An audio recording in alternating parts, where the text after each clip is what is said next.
Hello, good afternoon. Thank you, Patrick. I praise the Lord for your life.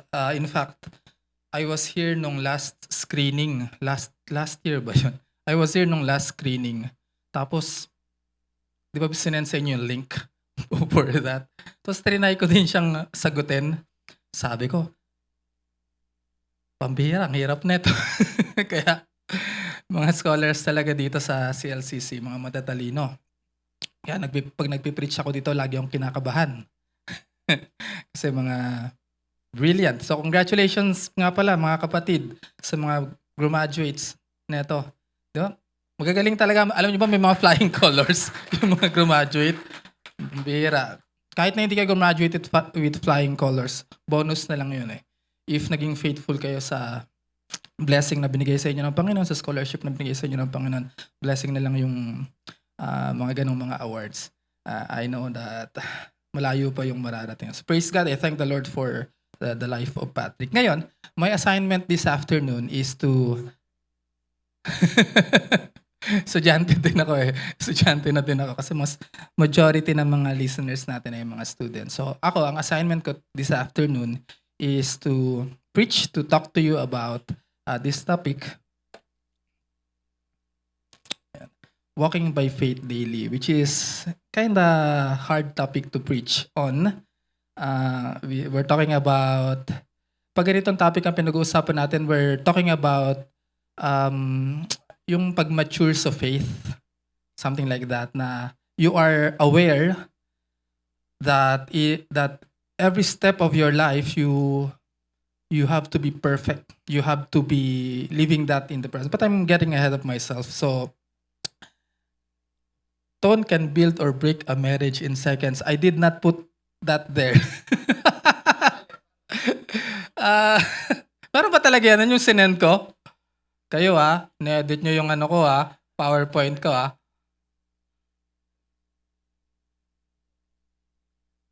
Ano? Tinanggal ko na. Inalis ko muna. Ano yun? Unjust vexation yun. Na-stress ako eh. Ba't may... Attorney Chris, pa natin ng kaso. Pa natin ng kaso yun. Unjust vexation. Na-stress ako. Bakit meron nun doon? Yung nakalagay doon sa ilalim nun, Genesis 17 lang yun. Pastor Sep eh. But I'm not going to talk about marriage. Yun talaga, kailangan mo ng walking by faith daily doon. Pag nag-asawa na kayo. Binabago ba? Okay lang yun. Okay lang yun. Kayo gusto nyo ako mag-impromptu sa ganun na message Di ko alam yun. Sir Vince, mag-usap tayo Madaling araw ko pa yan sinend. Okay, Genesis 17. So, binabawi ko na yung kaso. Settled na yun. Kasi nawala na eh. Magulat ako ba't meron nung ganong subtitle doon. Layo eh. Pabayra parang, baka sinabo tayo nung misis ko yun. May marriage eh. Okay, so walking by faith daily. Yan yung topic. The verse is Genesis chapter 17. So, I invite you to read this with me. Isang verse lang yung pag-aaralan natin. Genesis 17 verse 1. Let's read this and then I'll open us in prayer. When Abram was 99 years old, the Lord appeared to him and said, I am God Almighty. Walk before me faithfully and be blameless. Shall we all bow down our heads and close our eyes?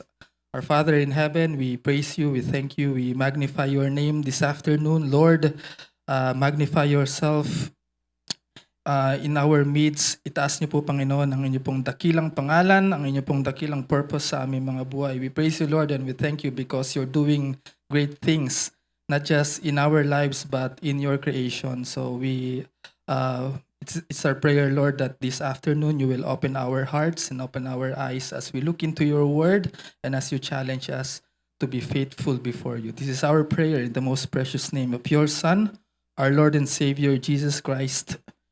Amen. So the context of that verse, if you know, is that see Abraham, his name was Abram before. Okay? In this chapter, it will be changed into Abraham. But his name before was Abram lang. So 25 years ago, he is 99. So 24 years ago, when he was 75, God called him to leave his homeland, yung Haran, to leave his homeland, to go to a place where God will send him. And God promised him that I will make you into a great nation. I will bless you. I will make your name great. Through you, all the peoples of the earth will be blessed. Tapos ang challenge sa kanya is, go to a country that I will show you. Kaya sa Bible, si Abraham is depicted as the father of faith because even though hindi niya pa nakikita yon kung saan yon yung pinapapuntahan sa kanya ng Panginoon, he obeyed. He left his family and obeyed that call of God. But along the way, yung paglakad niya ng without seeing pa kung saan siya dadali ng Panginoon, by faith yun eh.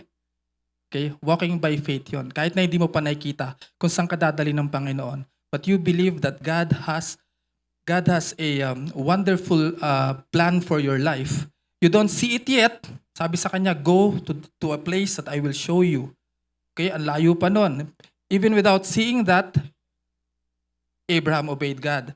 Yun yung walking by faith doon. But along the way, hindi ganun ka perfect yung pag-obey niya doon sa Panginoon. Like in this verse, in this chapter, Abraham was already 99 years old.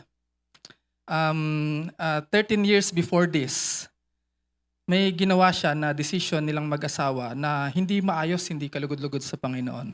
Because sabi ng Diyos sa kanya, I will make you into a great nation. I will give you a son. Pinangakuan siya ng Panginoon na magkakaanak ka. But Abraham at that time was 75 years old. So taas ngayon kamay dito, kung may 75 years old dito, hindi pa ako 75. Nagpapataas lang ako ng kamay, ha? Oh, wala pang may 75 dito. Siguro pag nakita kayo ng 75 years old dito, tapos manganganak pa, himala talaga yun. But that was God's promise to Abraham na, hindi, 75, lalaki yun eh. So pwede pa yun. Pero yung asawa niya nung si Sarah, pa yun, with ay 65 years old. 65, oh, yan. Baka may 65 dito. Masama yun, huwag yung tatanungin yun pag babae, kung anong edad na siya. So 65 years old, mahirap na mga anak yun, if not impossible. Wala akong kilala na at 65 nagbuntis pa. But that was God's promise. Pero 75, 86 years old na sila. 76 na si Sarai, hindi pa sila nagkakaanak. Sabi ng Panginoon, I will make you into a great nation. I will bless you, and so on and so forth. So sabi ni Sarah, teka, kailangan yata ng Diyos ng tulong natin. Tulungan natin siya na i-fulfill yung promise niya. So ang ganitong gawin natin, Abraham. I will give you my slave, my servant, si Hagar. Okay? Tapos sipingin mo siya. Ayun, yun na yung promise ng Panginoon pag nagkaanak. Kasi Ishmael na yun. If you know that story, basa lang kayo sa chapter 15 onwards. Ginawa naman ni Abraham. And after that, eto na yun. After nung naipanganak si Ishmael, ang gulo talaga dahil dun sa ginawa na yun ni Abraham, kaya mayroong kaguluhan sa Middle East, so on and so forth. Yung son netong slave woman, tapos yung son ng free woman, walang ginawa kundi mag-away-away. Hanggang ngayon, kita mo nag-away-away sa Middle East. But 13 years after that, ang Panginoon na nahimik. Hindi niya na kinausap si Abraham. Siguro nagtampo, Pastor Nick?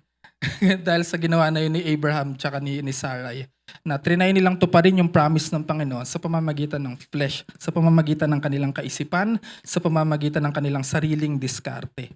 Okay, so 13 years the Lord was silent, did not talk to Abraham. So ito na yon. After 13 silent years, biglang nagpakita ang Panginoon, nagsalita siya kay Abraham. This is in the midst of Abraham siguro losing his faith already na siguro wala na yun. Siguro ito na yun, si Ishmael na yun. Yung prinamis sa akin ng Panginoon. Wala na talaga, hindi na, yung si Sarai, asawa ko, magkakaanak pa. Wala na. 99 na ako. Ilang taon na yung asawa ko? 89 years old. Mas imposible pa. God has a way of doing that. Na dadalhin niya tayo sa point sa life natin where everything is hopeless. Yung parang everything is hopeless. Wala na to. Nasa edge ka na, nasa dulo ka na ng iyong pananampalataya. And then God will appear and then say to you, I am God Almighty. Walk before me faithfully and be blameless. So, this afternoon, let me propose to you na the person who walks by faith daily, una, he knows God, he lives in God's presence, in His presence, and lastly, he aims for perfection. So ito yung invitation ko sa inyo this afternoon to look into this verse, into this sermon, and to be challenged that if you want to be a person who walks by faith daily, you must know God, you must live in His presence, and you must lastly aim for perfection. Number one. So let's go to the first. He or she knows who God is. That our God is God Almighty. Yan yung English translation nung Hebrew word na El Shaddai.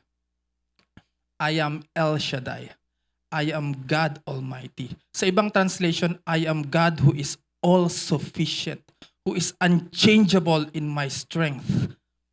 So that means I have all the power, I have all the riches, I have all that you need, I am all that you need, I am all that you want, I am your joy, I am your comfort, I am your provision, I am God Almighty. Lagi natin nakakalimutan yan sa mga buhay natin. Now, si A.W. Tozer, one of the authors that I read when I was in Bible school, sumulat siya ng libro, yung The Knowledge of the Holy.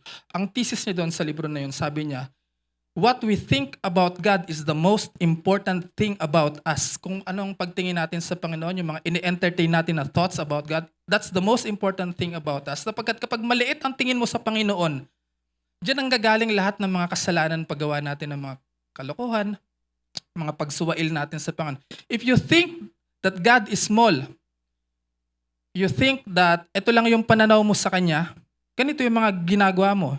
Kagaya dito ni Abraham, sa tingin niya, kaya ba ng Panginoon to? Bigyan ako talaga ng anak, kami ng anak ng asawa ko, 75 na ako, 65 na siya. Lalo pa ngayon, this is basically hopeless. I'm 86, my wife is 76.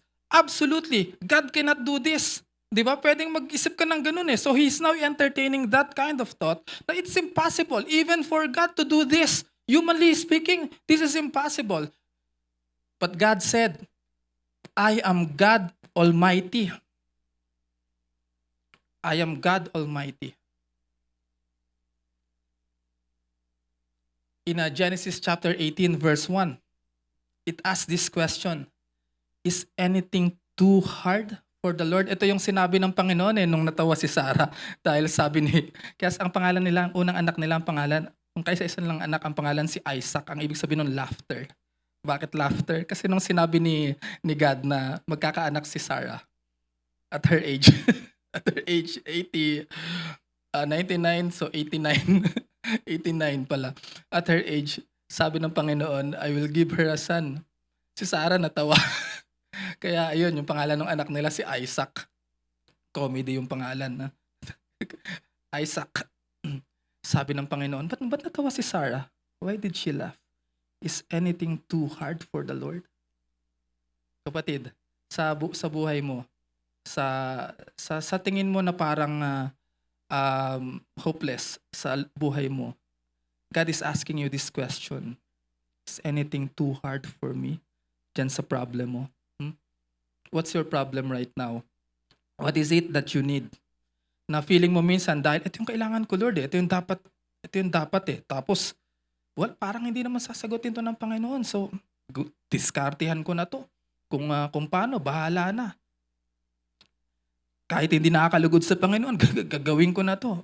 After all, pwede naman mag-sorry eh. Parang ganun. But the Lord is saying, what is it that you need? Because I am God Almighty. Is there anything too hard for me?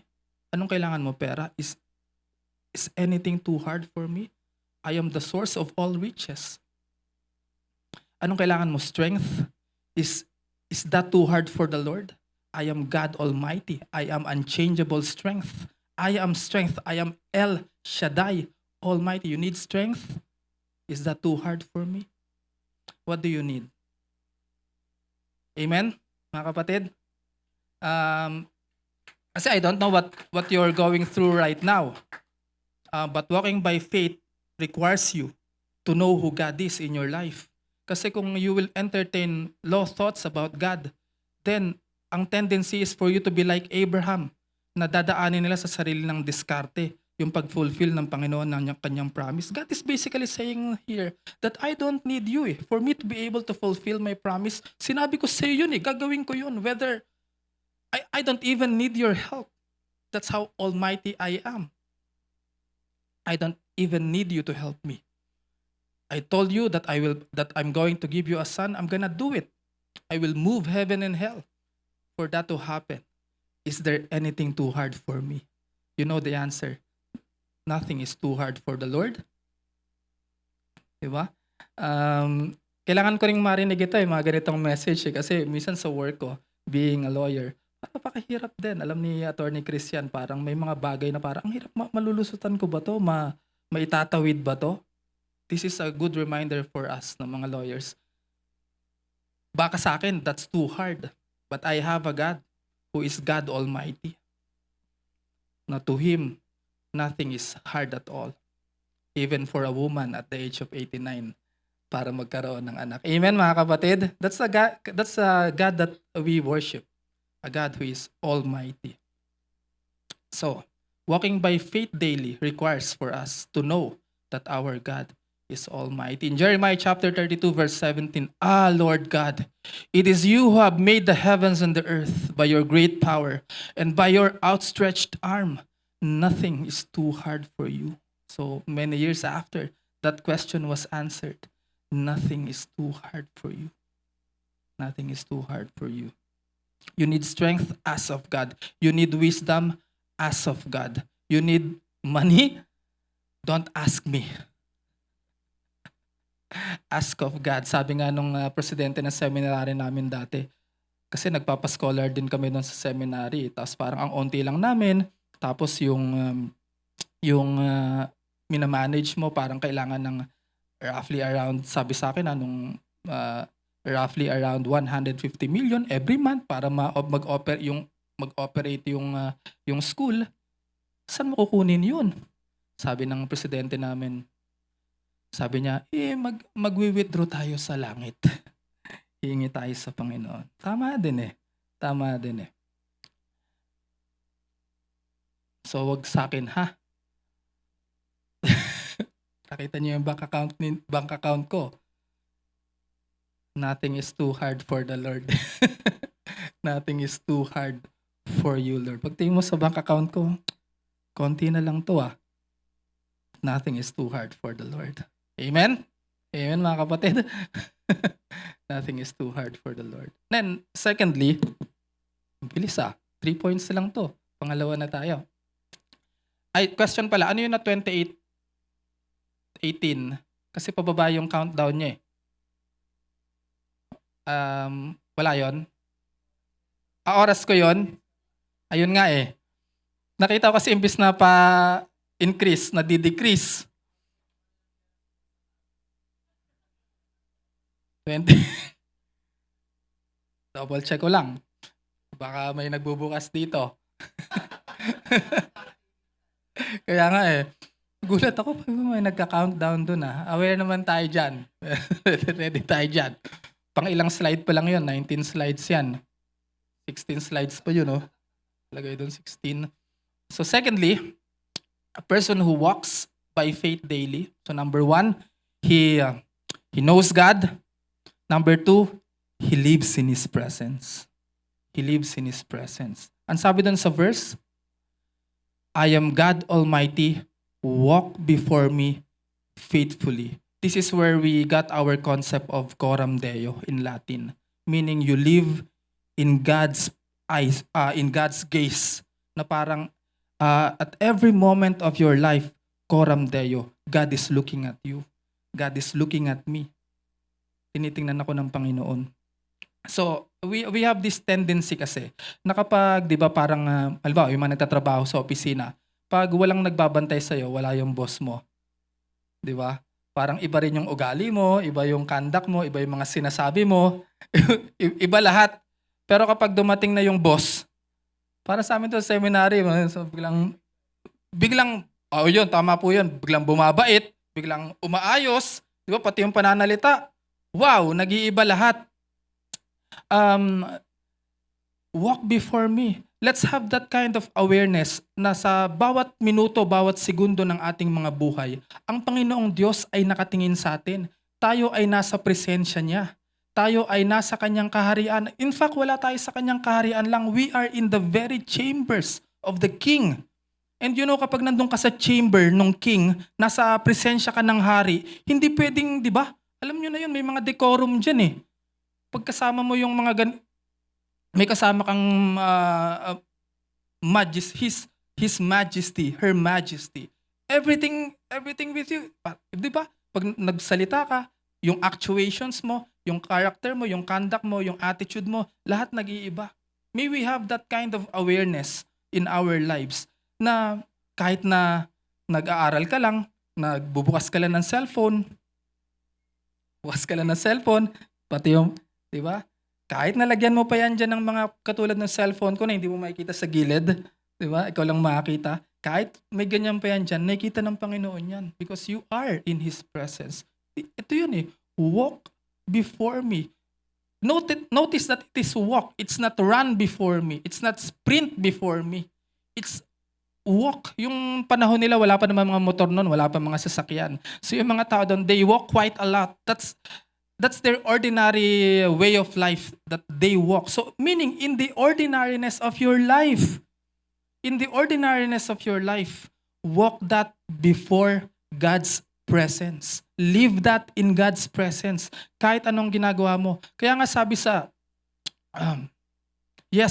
ni Hagar, you are the God who sees me. Ikaw yung Diyos na nakita sa akin. That is why in 1 Corinthians 10:13, it says here, sabi ni Paul, so whether you eat or you drink, what is more ordinary than eating or drinking, or whatever you do. What? Do all for the glory of God. Living in God's presence, living coram Deo means you live under God's presence, under His authority, and for God's glory. So kahit na ito lang siguro yung i-apply natin sa mga buhay natin no? Na sabi ko nga sa aking mahal na asawa, nag-work siya, minsan naiinis siya sa work niya.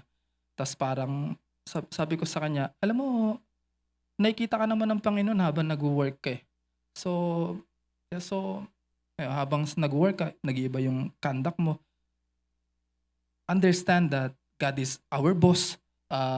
He sees you kahit nasa work mo. Yung ganong klaseng presence of mind sa atin na mga tinawag ng Panginoon. That we live in God's presence every day of our lives. And we live in the presence of a God who is almighty. Kaya nga, we live in God's presence eh. So, Lord, you have unchangeable wisdom, unchangeable strength, unchangeable in everything. I need this, Lord. Can you just live in God's presence? Alam niyo ang Panginoon, kahit na tinuturo ko to eh.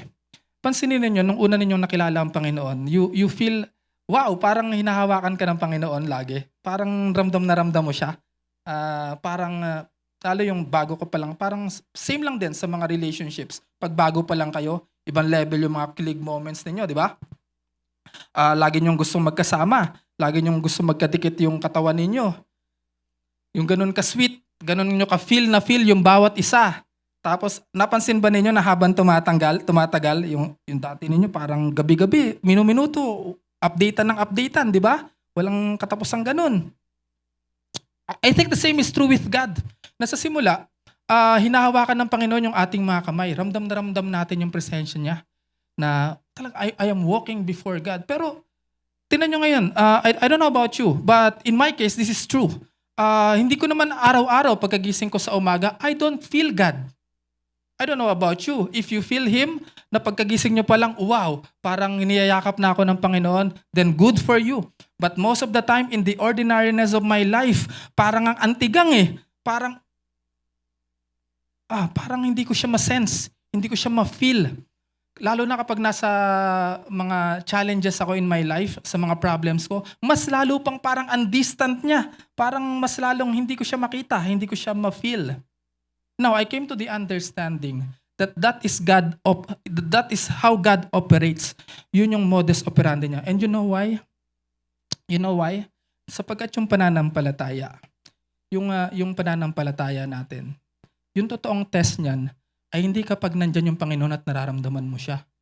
Ang totoong test niyan ay kapag hindi mo nararamdaman ng Panginoon, feeling mo sobrang layo niya, but you still intentionally believe Him and trust Him.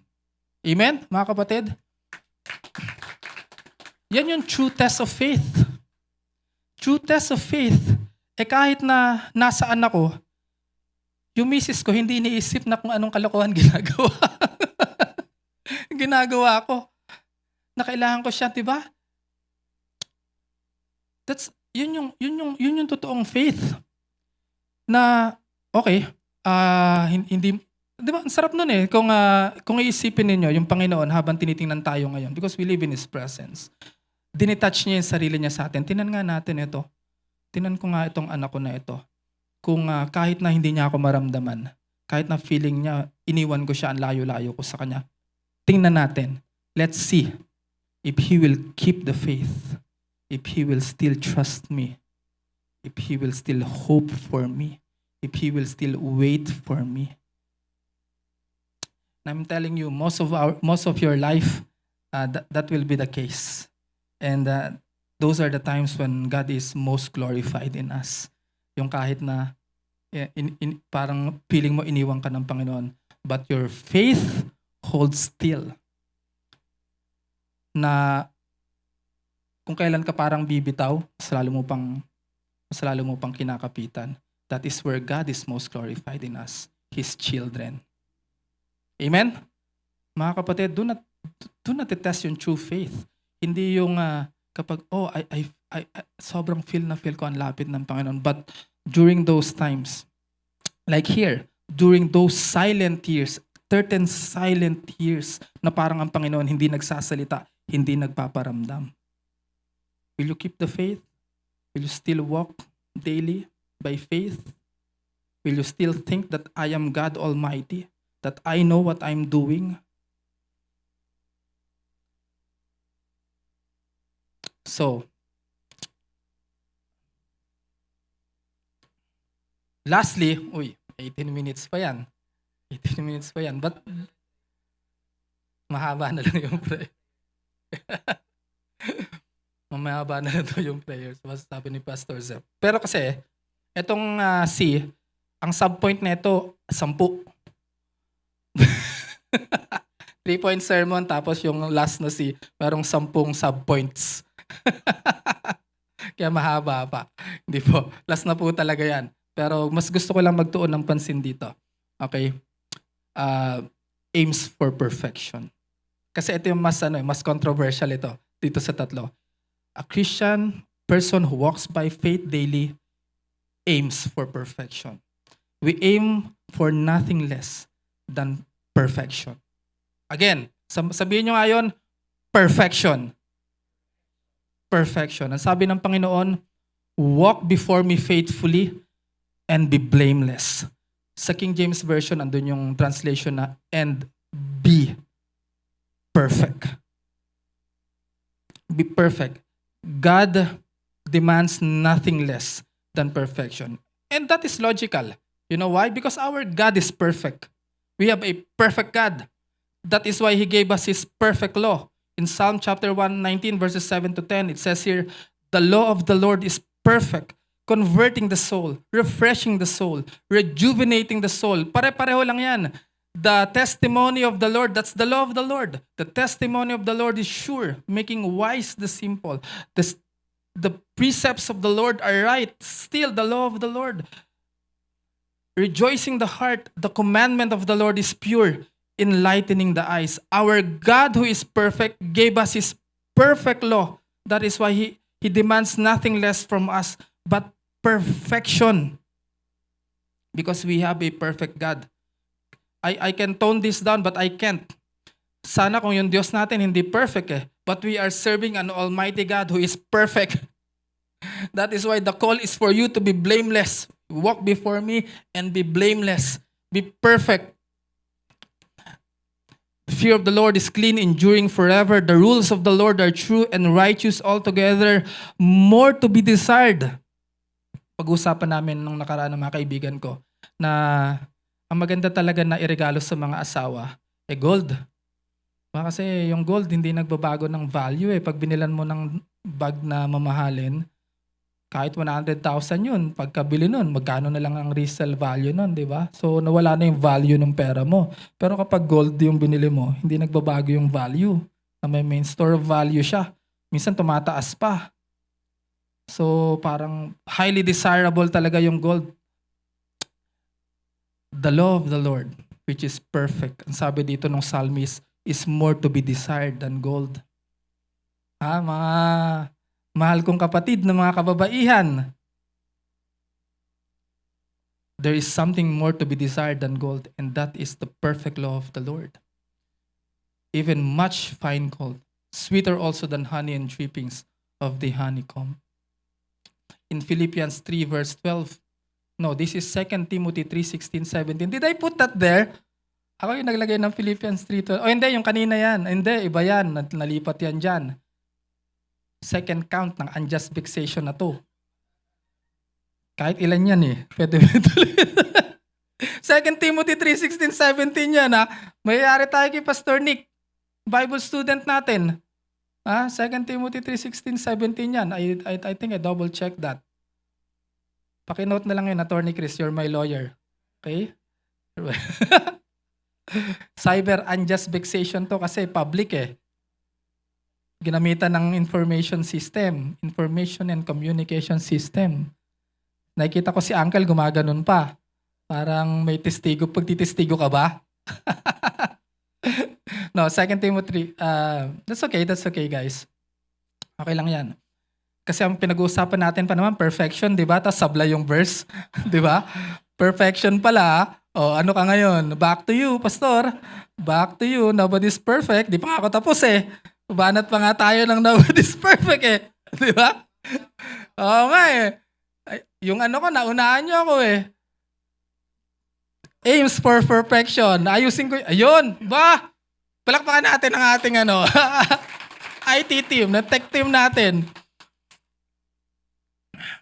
Aim for perfection. Lalo kayo mga nasa IT team. Why? Masasampahan kayo ng kaso. Aim for perfection. Okay? This is the word of God. All scripture, now listen now. All scripture is given by inspiration. All scripture is God-breathed in other translations and is profitable for doctrine, for reproof, for correction, for instruction in righteousness.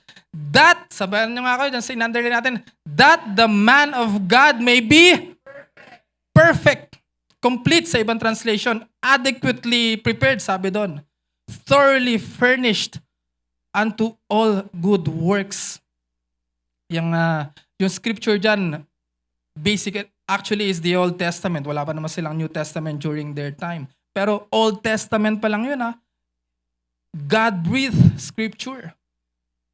Profitable for all these things so that the man and woman of God may be perfect, thoroughly equipped unto all good works.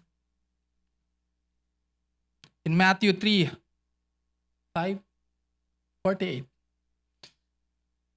You therefore must be perfect because your heavenly Father is perfect. Yung iba tinatry nilang i-tone down yung translation ng verse na yan. You therefore must be mature. Kaya lang, as your heavenly Father is mature, parang yung Panginoon may time na, ano ba yun? Parang ganon. You therefore must be perfect for your heavenly Father is perfect. Before I go to that next slide. God demands nothing less than perfection. One of the best lines na narinig ko sa isang libro ay sinulat ni George MacDonald. Hindi may-ari ng McDonald, Christian writer talaga yon, si George MacDonald. Sabi niya, God is easily pleased but hard to satisfy. He is easily pleased but hard to satisfy. Magkakaroon na kami ng baby, 7 months na yung baby namin. So in 2 months time, praise the Lord, so far the baby is healthy. But when that baby is delivered, alam nyo po ito, kayo po na may experience na po, first baby po namin ito eh. So, pero alam nyo po ito sa mga baby po ninyo, na wala pa ako nakitang magulang na yung baby nila na nag-start na maglakad, yung kauna-unahang nag-try na maglakad, nung trinay niya maglakad, kahit tumumba siya, sabi nung magulang, pero napakahinang nila lang naman itong baby na to. Wala, weak. Or sobrang dismayado kasi nung nag-try yung baby na tumayo, tapos nag-crawl, tapos he tried to stand up and then he tried to walk. Tapos nung pambera, ano yan? Olats naman yan. Mumihinang nila lang. Wala pa ako nakitang ganon. In fact, yung baby, ang nakita ko observation, phenomenon to sa mga magulang, yung unang-unang try ng baby nila na tumayo, ibang level yung happiness ng mga magulang eh. 'Di ba? Yung cheer, pambira. Grabe, kala mo Olympics yung yung pagtayo eh. Kala mo championship yung ball game. Kala mo World Cup yung nilalabanan. Nagtatry lang tumayo yung baby, nagwawala-wala. Grabe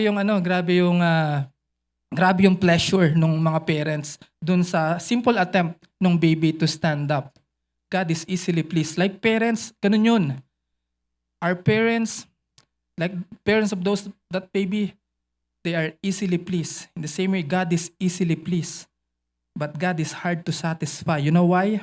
Kaya dito kay Abraham, God called him when he was 75 years old. He's now 99. Yung baby na yon, 24 years na yun nakalipas. Yung baby na yon, if after 24 years, nagtatry pa rin yun yung tumayo. Di ba? Tapos, 24 years old na yung baby. Baby yun eh. Di ba? 24 years old na siya. Tapos, nag-a-attempt pa rin siya na tumayo ng gano'n na natutumba-tumba pa. Sa tingin niyo, mapiplease pa rin yung mga magulang nun? Exactly. Di ba? Makakatayo yun ng mabilis dahil hahabulin yun ng pamalo. 24 years old ka na, parang baby ka pa din. Hindi ka pa rin makatakbo, makalakad. Ganyan. Di ba? If that's a normal baby, you have that expectation na nag-mature na yon. Firm na yung mga tuhod. 24 na yun eh. Wala na dun. Wow! Wala nang ganun dun. Hindi ka na mapiplease dun. Nothing will satisfy you na dun. The only thing that will satisfy you if bangon, strong, mature, firm. The same way, God is easily pleased, but He is hard to satisfy. God is hard to satisfy because He expects maturity. He expects na those who know God, that He is God Almighty, and those who live in His presence, His goal in life, her goal in life, must be nothing less than perfection before God. Perfection before God. Now, we're not saying that we will become perfectly sinless. Di totoo yung nobody's perfect. God is perfect. The law of the Lord is perfect. Sabi dito ni Paul, unless ma-misunderstood siya ng kanyang mga reader, not that I have already obtained this or am already perfect. I'm not saying that I am perfect. Pastor Ronald, I'm not saying that I am perfect. Malapit na. Malayo pa. Sobrang layo pa. Pero si Paul sabi niya, not that I have already obtained perfection. But this is what I do, sabi ni Paul. But this is what I do. I pressed on to make it my own. Amen? I press on to make it my own because Christ Jesus has made me His own. I have a perfect Savior na dapat makita sa buhay ko. Dapat maging Christ-like ako because I am imaging the perfect image of God. And He made me His own. Kaya sabi ni Paul, that I may attain the resurrection of Jesus, that I may share in His suffering, that I may attain perfection. I am not perfect, but that is my goal. My goal is to be Christ-like. My goal is perfection. Nothing more. Nothing less. Alam niyo, pag nagkaroon ako ng anak, okay lang sa akin na yung anak ko, nag-attempt siya, kahit na sablay yung pag-attempt niya, pero nag-attempt siya na gayahin, for example, yung pinakamagandang painting, yung perfect execution, for example, ng isang technique, trinay niyang kopyahin yun kahit sumablay siya. I am happy. At least he attempted to copy perfect. When I was still a teacher sa college, ay na-discover ko to sa mga estudyante. Na kapag yung standard mo sa mga estudyante mababa, ito lang yung standard mo, mas mababa pa dun yung output na ibibigay nila sa'yo. Pero kapag tinaasan mo yung standard mo, okay, dalawa yung mangyayari. Either i-attempt nila na abutin yung standard mo, o mas lalampasan pa nila yun. That is why I never lower my standard. Kaya yung mga estudyante ko nun, siguro, not siguro, sure ako, they know, they can attest na sobrang stressful ng klase ko. Nagbabalasa ako ng class card, tapos pag tinawag ko yung pangalan mo, basta ganun, parang law school. Socratic kasi yung approach, question and answer, piga kung piga. Tapos may konting pamamahiya kapag hindi mo nasagot. Sabihan kita ni Pastor Ron, sabihan ko, balita ko, ang galing mo mag-basketball . Sana magaling ka rin sa classroom. Perfect yung mga shoots mo sa Poging-pogi ka siguro sa sarili mo, no? Napalakpakan ka ng mga babae doon, pero dito ikaw pinaka-bobo. Magmaganon pa ako doon sa classroom. Sobrang stressful na sobrang parang ang toxic ng teacher. Bible school yun seminary yun.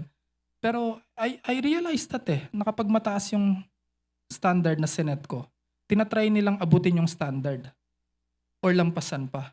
Kasi pag binabaan mo, basura talaga ibibigay nila sa yung output . After all, titingnan nila si Pastor Ronald, babala standard niyan. Attend ka lang. Walang pasado ka na diyan. Ganun Tapos kakalat yun, yung reputation mo na ganun. So dahil they think na ganito ka lang, ganun din yung papakita nila sa'yo sa mga outputs nila. Mga basura din. So, meron pa na nagpasa sa akin ng papel dati. Sabi ko, pagkabasa ko ng ganun, pinunit ko ng ganun, krinampol ko, tinapon ko dun sa may trash bin Ganun katindi. So, ayun, tinan mo, nung nag-law school si Pastor Ronald, ginanon din ng teacher. Taas din ng mga standard, na-stress din ako. Sabi ko, magpapakabait na ako pag nagturo uli ako. Susunod, hindi ko na ulitin yun. Naka-stress pala. Pero you get the point, right? Mas kahit kayo siguro makapagpatotoo kayo na mas gusto niyo yung mga teachers na naging strict sa inyo. Kasi prepare kayo sa board exam, sa bar exam, di ba? Kaysa dun sa mga teacher na pinabayaan lang kayo na mababa lang yung standard na hiningi sa inyo. Kaya ayun, sinisisi nyo ngayon siya. Last 3 minutes. Kaya yan. 1 John chapter 3 verse 2. Sabi dito ni Apostle John, Beloved, we are God's children now, and what we will be has not yet appeared. But we know that when Christ appears, we shall be like Him, because we shall see Him as He is. This is our future, mga kapatid. Beloved, friends, this is our future. This is what you are going to become in the future. You will become like Christ. When Christ appears, you shall be like Him. You shall be like Him. Kaya nga, in the meantime, we have no goal in this life but to become like Him.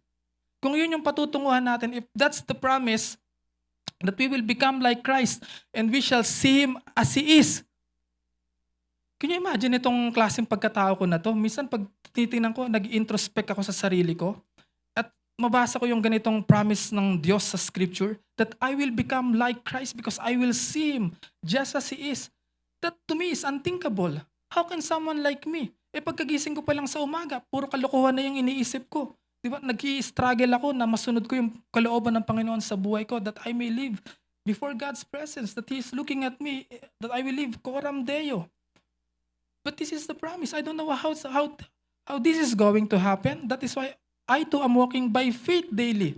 I trust this. Na kahit nang parang nakikita ko sa sarili ko, parang that's impossible. That I will be like my Lord and Savior Jesus Christ. Yes. When Christ appears, we shall be like Him. For we shall see Him as He is. Yung katabi nyo sa upuan. If that is a child of God, that person will be like the Lord Jesus Christ. Glorious, beautiful, sinless, perfect. That is our future. Tamo, nawala nga yung verse dito na isa, nawala, ayun, nalampasan. Kala ko, pangatlong counts na ng unjust vexation. Sabi ni Paul, for we are God's masterpiece. Right? We are God's masterpiece. The last time I checked, walang ginawa ang Panginoon na basura na create niya. Ellipse na tayo sa mga painters, 'di ba? Sobrang galing pag hindi mo mabibili sa sobrang mahal. Pero walang sinabi sa scripture na yung ginawa na to ni Juan Luna ganito ay masterpiece niya 'yon. But we are God's workmanship, sabi sa scripture. We are God's masterpiece. Tayo na kay Kristo, we are God's masterpiece. Wow, yung mukha na to, yung masterpiece talaga yan. Hindi ako nagsabi niyan. But yeah, I affirm to you that, brother, sister, you are God's masterpiece. Act like one. Be like one. And when Christ appears, we shall be like Him because we shall see Him as He is. Shall we all close our eyes? Sakto, 0000. Shall we all close our eyes and bow our heads? Let's praise God. Thank you, Father, our Almighty God, aming makapangyarihan na Diyos na hindi nagmamaliw ang kalakasan, ang pag-ibig, kapatawaran sa aming mga buhay.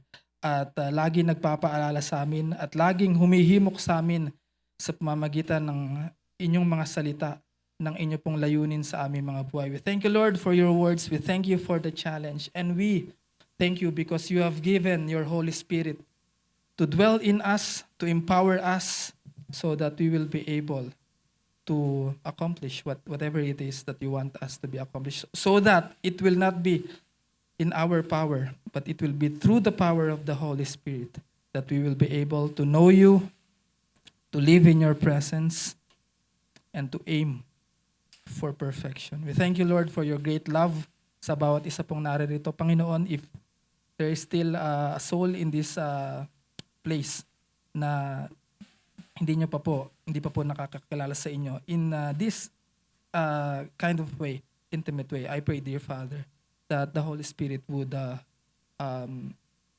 work in his or her life so that he may experience the salvation and the hope that is in the Lord Jesus Christ. Panginoon, sa mga kapatiran ko naririto na may pinagdaraanan sa buhay, may you be strong in their lives, Lord. Ano man po iyon na kanila pong pangangailangan, nothing is too hard for you, Lord. You be the answer, Lord, to their problems, to their questions. If they need wisdom, give them, Lord, wisdom. If they need money, Lord, give them money. If they need strength, give them strength, Lord. If they need health, give them health, Lord. Whatever it is that they're praying, even, Lord, yung mga prayers na parang impossible, we have a God who does the impossible. Thank you, Lord. We claim this, we claim all of this in the most precious name of your Son, our Lord and Savior, Jesus Christ. And everybody says, Amen and Amen. Purihin po ang Panginoon.